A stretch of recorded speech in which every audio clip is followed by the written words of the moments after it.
Hi everyone, this is going to take a look at another breed that I did for Frostallion Noct. This is a very powerful dark type of Pal, which I make sure that it has the right passive skills to make it very powerful when it comes to dark element damage.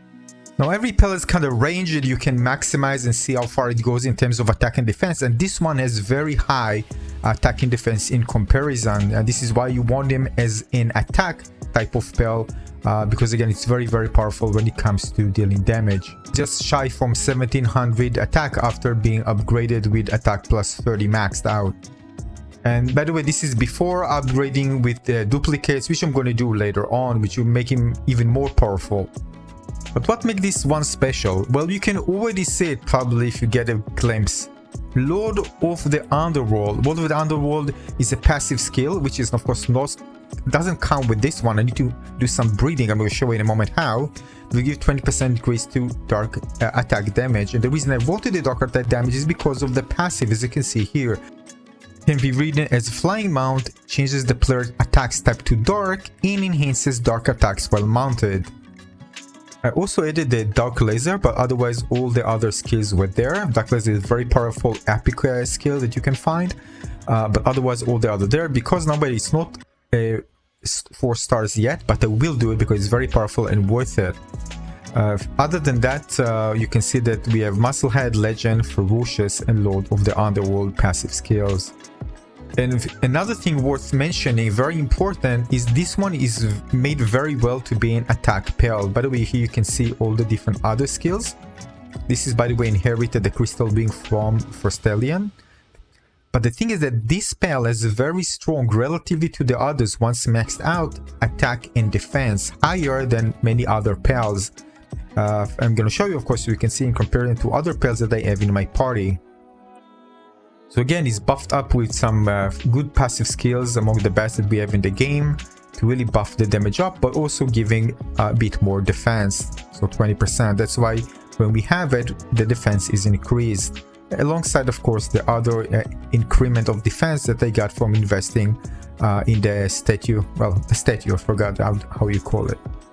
So let's just look so you can actually see. Right, Frostallion Noct here, right? You see 1.6k attack and defense 1k, around even slightly more. If you compare it, for example, to let's say the Grease Bolt, also, by the way, plus 30, you can see 1 plus 1 and only 673 defense. And Quivern, not fully upgraded yet, but even then with 1 star and plus 25, you can see relatively it's low compared to Frostallion Noct, making very good Pal for an attack Pal. Now if you this is, by the way, tested on damage. Again, I changed other things just for survivability for myself, but again, I tested out in terms of damage on normal, and the normal was very good. But again, if you even play on slightly better damage multipliers, it's just gonna shred them to pieces.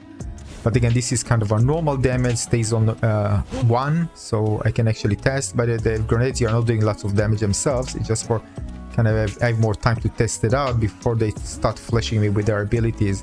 And then I can actually see that the dark damage, especially when against neutral, which the dark is very good against, is very powerful. Now here you can see at the chart that it's very good against neutral. But again, it's going to deal so much damage. It's going to be very good against many other elements as well. But again, neutral is the bread and butter. Usually you want to take it out when you really want to have fun against and be very strong against neutral type of enemies.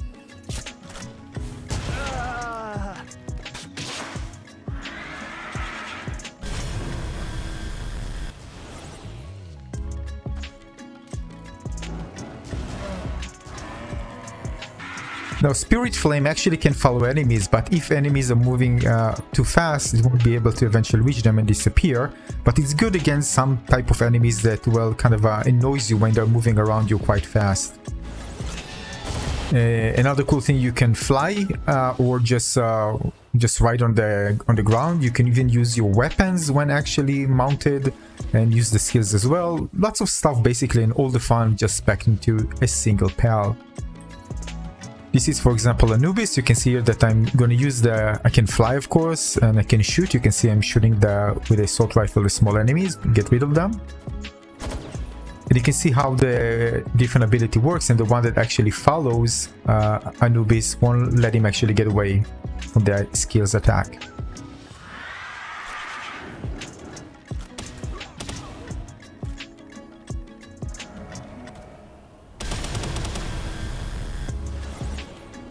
This is no doubt the dark type of Pal that you want to have and invest in Palworld. Very powerful, really fun. You can fly, you can ride with them, a great attack in defense, and very optimized for dark damage. And if you're already going with it with a build, make sure to put hook rates upgraded, by the way, increase its level.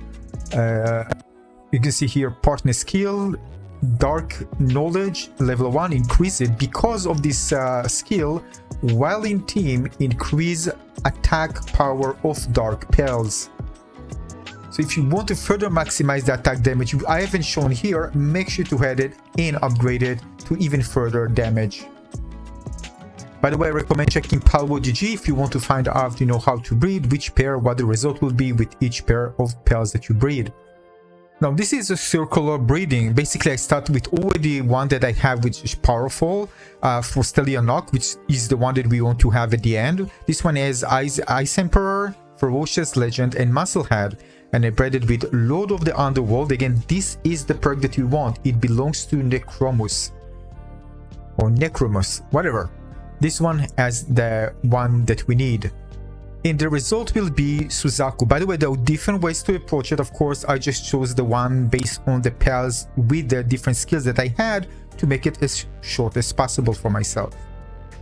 And this is, by the way, the location on the map where you can find Necromus. And this is the one that has this particular skill that we want.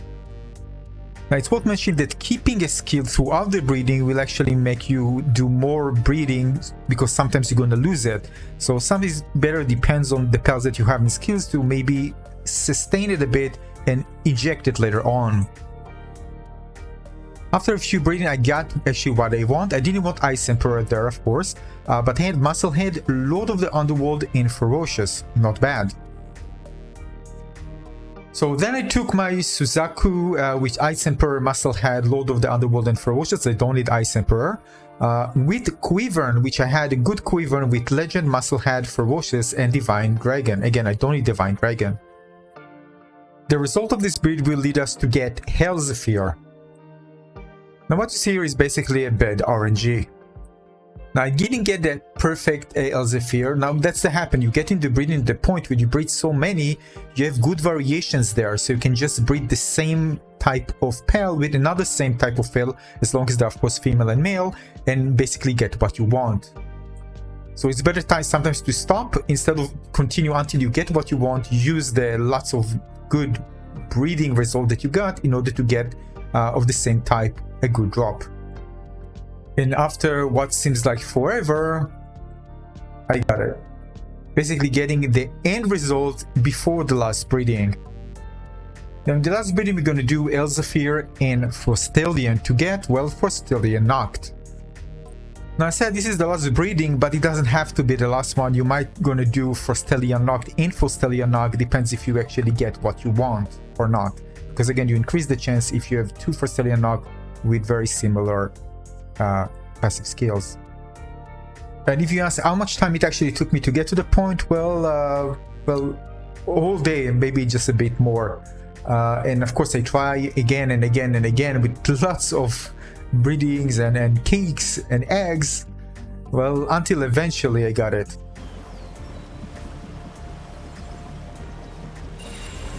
Here we go, Ferocious, Legend, Lord of the Underworld, and Musclehead. Then I just needed to go and kind of choose a bit of Palladius with Rocket Launcher in order to upgrade my pal to level 50. I also went to the statue in order to increase both attack, max health, and defense, which are very, very important, especially if you're playing on even playing normal and especially harder difficulties. The great thing is good health, relatively, very good defense, and amazing attack stats.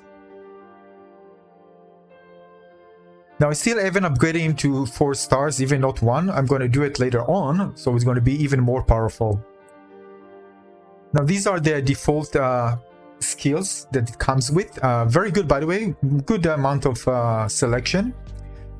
Crystal Wing, by the way, it's inherited from Frostallion.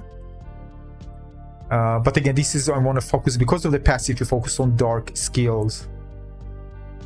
Anyway, I went back to the room where I actually put all the different skills. There's some epic ones that I knew that's going to be very good, especially I was looking towards the dark type of skills that can be powerful.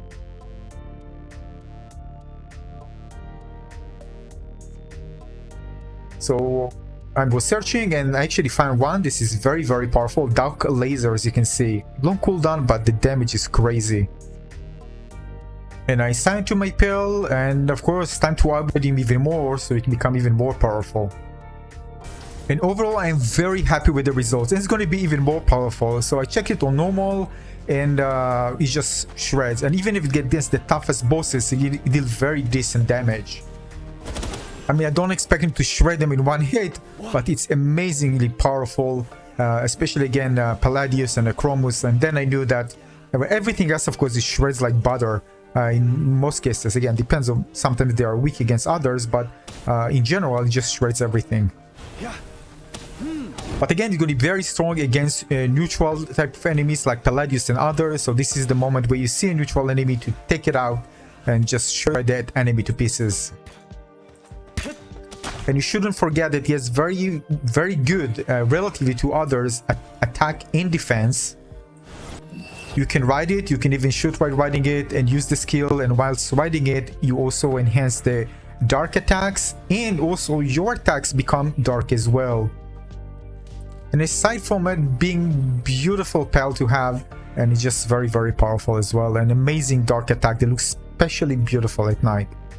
So this is it for this video. Give a like if you find this one useful. If you have any question, let me know in the comment section below. Thanks for watching, everybody. Also consider subscribing to my channel. Check out my other guides on my playlist. I'll see you in the next video. Thanks for watching.